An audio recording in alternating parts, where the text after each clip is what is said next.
Nama Letnan Komarudin tak bisa dipisahkan dari cerita mengenai serangan umum 1 Maret 1949 di Yogyakarta. Karena Letnan Komarudin bersama sejumlah pasukannya salah tanggal dalam menyerang kota Yogyakarta yang saat itu dikuasai Belanda. Letnan Komarudin ketika itu jabatannya adalah Komandan Peleton di SWK 101 Brigade 10 pimpinan Mayor Sarjono yang merupakan anak buah Letnan Kolonel Soeharto. Dikisahkan Letnan Komarudin bersama pasukannya menyerang salah satu tangsi Belanda pada 28 Februari 1949, padahal seharusnya serangan dilakukan keesokan harinya pada 1 Maret 1949. Akibatnya dia mengacaukan jadwal serangan ke kota Yogyakarta. Letnan Komarudin dengan gagah berani bersama pasukannya menyerang salah satu pos tentara Belanda ketika itu. Konon Komarudin kebal peluru saat ditembaki tentara Belanda. Hal itu disaksikan beberapa anak buahnya yang kemudian hari bersaksi atas kekebalan dirinya. Bahkan aksi kekebalannya ini muncul dalam film Janur Kuning, film yang mengisahkan keberhasilan TNI menguasai kota Yogyakarta selama 6 jam pada 1 Maret 1949. Namun di sisi lain, akibat serangan pasukan Komarudin yang salah tanggal itu membuat Belanda lengah karena mengira serangan yang Komarudin lakukan merupakan serangan besar yang santer akan terjadi. Berdasarkan laman Wikipedia, Letnan Komarudin atau bernama asli Eli Yakim Teniwut lahir di desa Ohoi Dertutu, Kecamatan Kei Kecil Barat, Maluku Tenggara. Komarudin disebut-sebut masih cicit Kiai Abdurrahman yang dikenal sebagai Mbah Tanjung, salah seorang ulama terkemuka yang hidup di Pelosok Kuning, Mino Martani Sleman pada era kekuasaan Sultan Hamengkubuwono yang pertama. Karena keturunan ulama sakti itulah, banyak dipercaya anggota pasukannya, dia kebal terhadap senjata apapun. Dia pun diyakini merupakan keturunan langsung Panteng Wareng, salah seorang panglima perang pasukan Pangeran Diponegoro.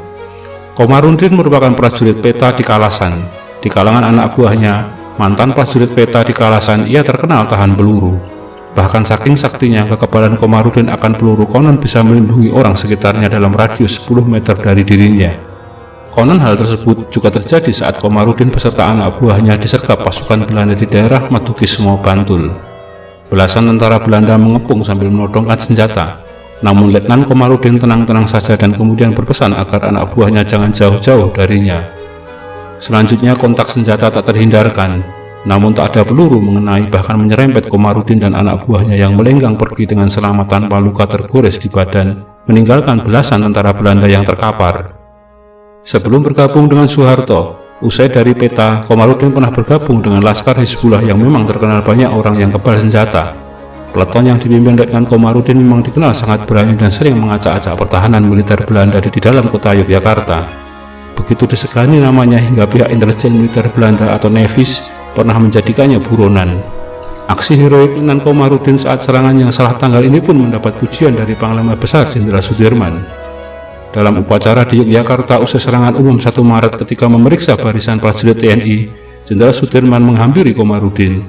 Ketika dihampiri sang panglima, Komarudin langsung meminta maaf karena dia melakukan kesalahan dalam menghitung hari. Namun oleh Jenderal Sudirman, dia dianggap tidak bersalah. Tapi karir Komarudin di kemiliteran meredup setelah wafatnya Jenderal Sudirman. Dalam buku Laporan Kepada Bangsa, Militer Akademi Yogyakarta oleh Daud Sinjaya dituliskan tentang tuduhan sebagian kalangan militer yang menyebut Komarudin terlibat dalam gerakan di ITII. Karena dua sahabat sekaligus dua atasan langsung Letnan Komarudin semasa di Laskar Hizbullah, yakni Kapten Sofyan dari Yon 426 dan Mayor Basyuni dari Yon 423 terlibat gerakan di ITII di Jawa Tengah yang dipimpin Amir Fattah pada tahun 1952. Selain itu, saat kompi Komarudin pada tahun 1950-an dikirim ke Malangbong, Garut untuk menumpas di ITII pimpinan Sekar Marijan Kartosuwiryo, kompi Komarudin malah kerap ngopi bareng dengan pasukan di ITII. Rupanya Komarudin merasa tak enak berperang dengan para gerilyawan di ITII yang sebagian merupakan rekannya saat aktif di Laskar Hizbullah. Malah diantaranya ada juga yang pernah satu perguruan dengannya saat belajar agama dan ilmu kanuragan. Namun tuduhan persekongkolan dengan di ITII tersebut ternyata tidak benar dan nama Letnan Komarudin kemudian mendapat rehabilitasi. Namun upaya rehabilitasi tak otomatis membuat karir ketentaraannya menanjak. Setelah dia mendapat rehabilitasi secara resmi, Komarudin mundur dari ketentaraan. Dia memilih dunia jalanan sebagai jalan hidupnya. Di kota gede namanya terkenal sekaligus disegani sebagai preman yang baik hati. Sekitar 1969, Komarudin secara misterius tiba-tiba menghilang dari Kota Gede.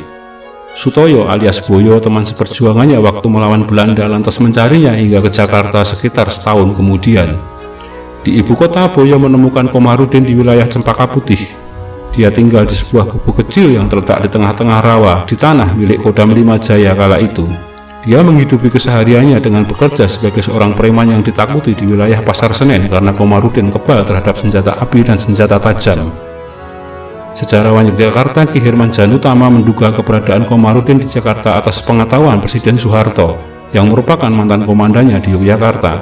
Karena saat tinggal di rawa yang terletak di Cempaka Putih itu, tiap bulan secara rutin dia kerap mendapatkan jatah beras bagian untuk tentara. Karena dibujuk terus oleh sahabatnya, Toyo Boyo tadi, pada tahun 1972, Komarudin akhirnya kembali ke Kota Gede. Tak lama sampai di kota tersebut, dia kemudian jatuh sakit hingga mengalami koma. Komarudin kemudian dirawat di Pusat Kesehatan Umat atau PKU milik Muhammadiyah. Sewaktu di sana, ada cerita menarik karena Komarudin tak mempan disuntik sehingga dikeluhkan oleh dokter yang merawatnya. Kemudian di tahun 1973, Komarudin akhirnya mengembuskan nafasnya yang terakhir di PKU Kota Gede. Jasadnya kemudian dikebumikan secara militer di Taman Kesuma Negara Semaki, Yogyakarta. Begitu populisnya nama Komarudin hingga di wilayah Sleman ada sebuah masjid yang disemati namanya, Masjid Al-Komarudin. Ada versi lain yang menyebutkan setelah Komarudin mengundurkan diri dari dunia militer, dia bersama istrinya yang berasal dari Jawa kembali ke Maluku Tenggara dan tinggal di desa kelahirannya, Ohoy Dertutu.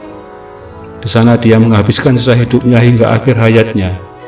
Dia sempat diminta mantan Presiden kedua Soeharto untuk kembali ke Jakarta agar ketika meninggal nanti akan diberi gelar pahlawan. Tapi dia menolak dan lebih memilih tinggal di desa kelahirannya. Demikian kisah tentang Letnan Komarudin, prajurit kebal peluru dalam serangan umum 1 Maret. Bila Anda berkenan, silahkan klik like, komen, subscribe, dan share untuk teman-teman Anda. Terima kasih.